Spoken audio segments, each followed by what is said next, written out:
भाग्य के भरोसे नहीं बैठना चाहिए। जो लोग भाग्य के भरोसे रहते हैं उनका कल्याण नहीं होता। भक्त को भी भाग्य के भरोसे नहीं रहना चाहिए। कैसे? देखो, मैं कई बार इस बात को कहता हूँ। कई बार हम लोग क्या सोचते हैं कि अरे हम भगवान के मंदिर के बाहर बैठ जाएंगे, कभी ना कभी तो भगवान दरवाजा खोलेंगे। नहीं, अरे भगवान जब खोलें तब खोलें, वो उनकी इच्छा।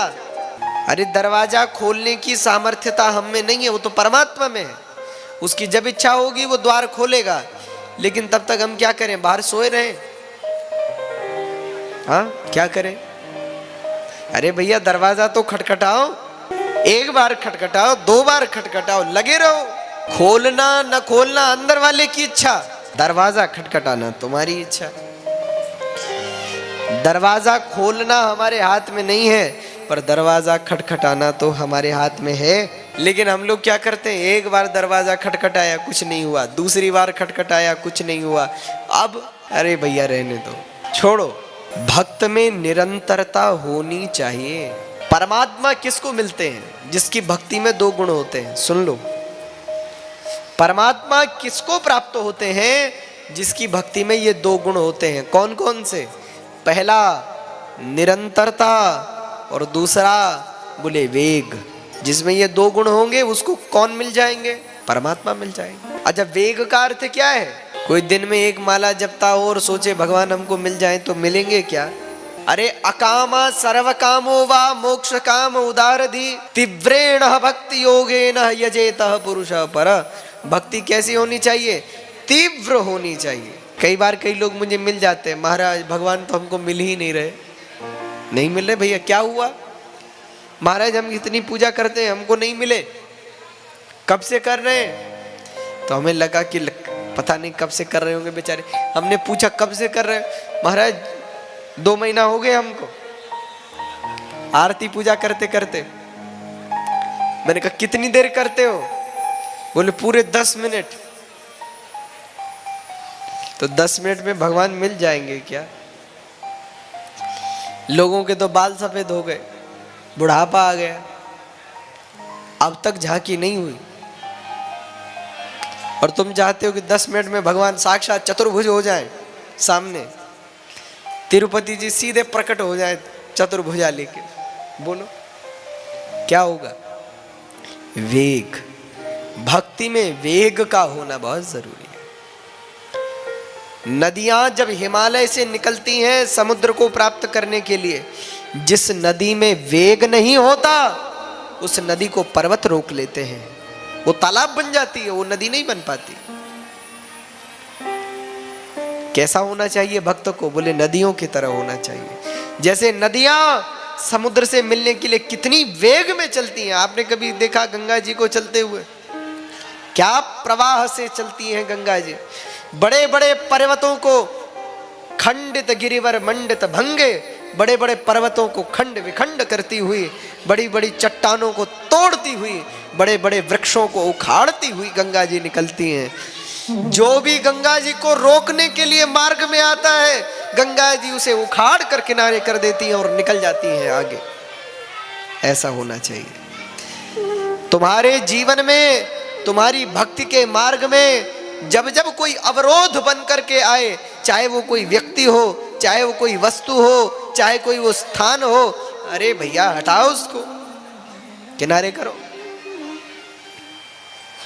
लेकिन हम लोगों की क्या समस्या है? भक्ति में वेग नहीं है।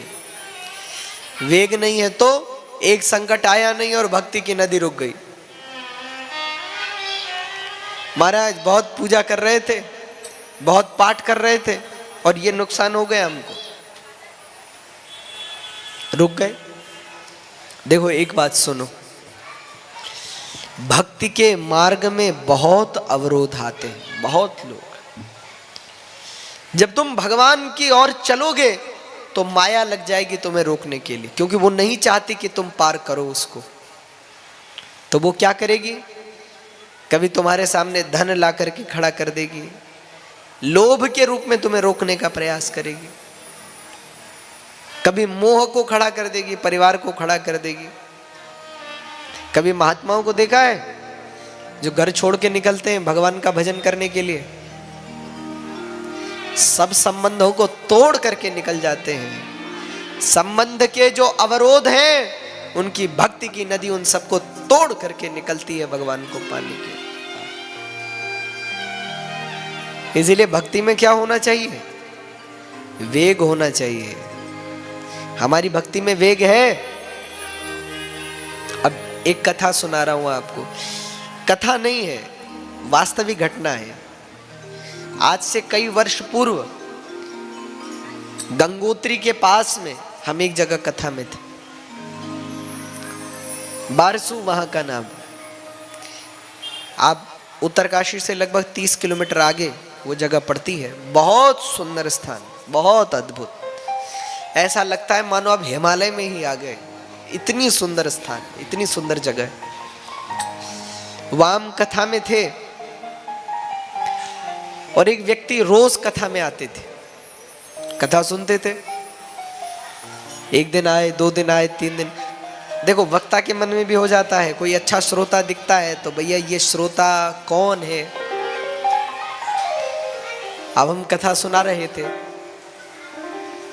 तो हम देखे उनको, तो हमको बड़ा आश्चर्य हो।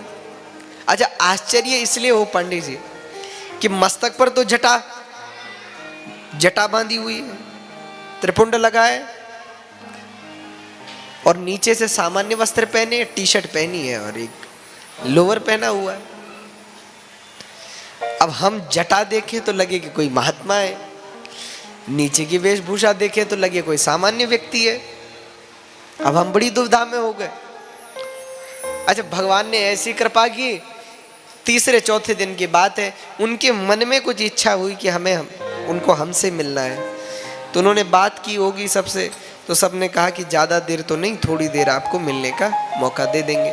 तो शाम को एकांत में हमारे कमरे पे मिलने के लिए आए। उन्होंने कहा भाई वैसे हमको मिलना नहीं है सबके साथ में, एकांत में मिलना।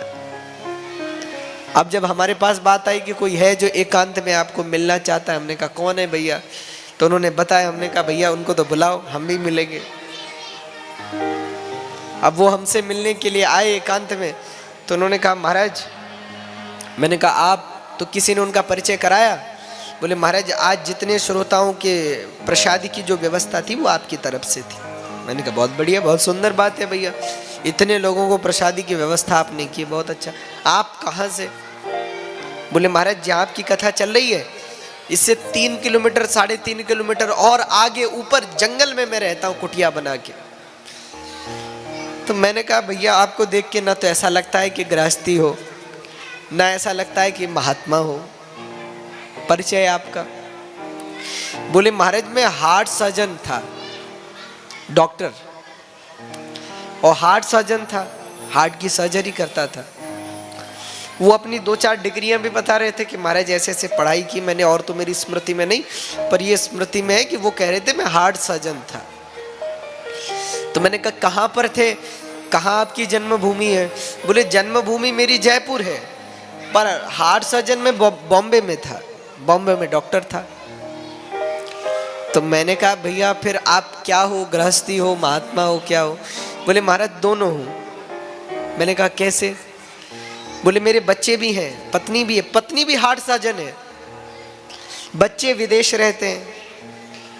और जो कुछ उन्होंने परिचय अपना बताया होगा, अधिक मेरी स्मृति में है नहीं,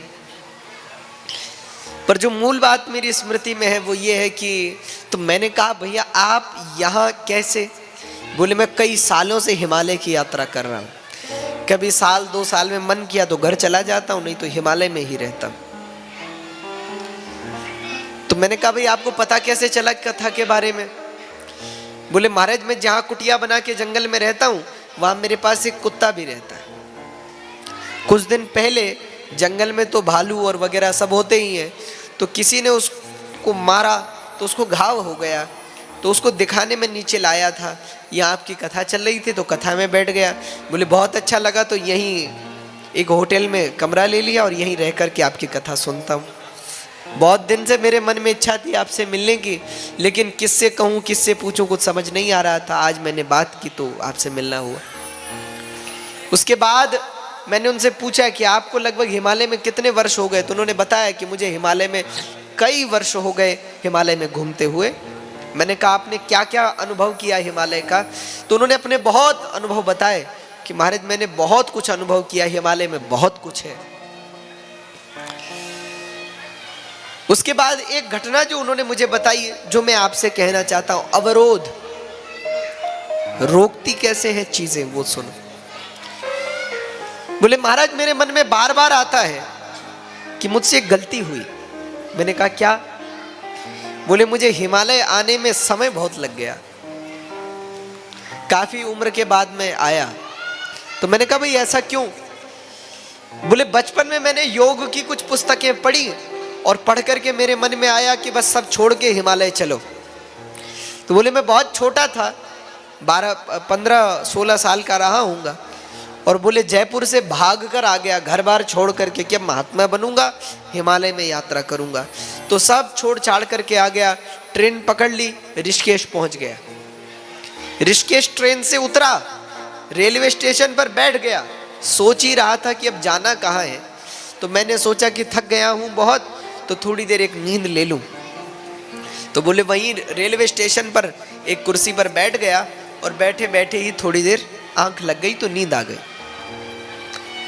अब देखो सुनो, भगवान के लिए घर छोड़कर आए, माता पिता को छोड़कर आए, परिवार को छोड़कर आए, सब छोड़ कर के आ गए, सुख सुविधा सब छोड़ के आ गए।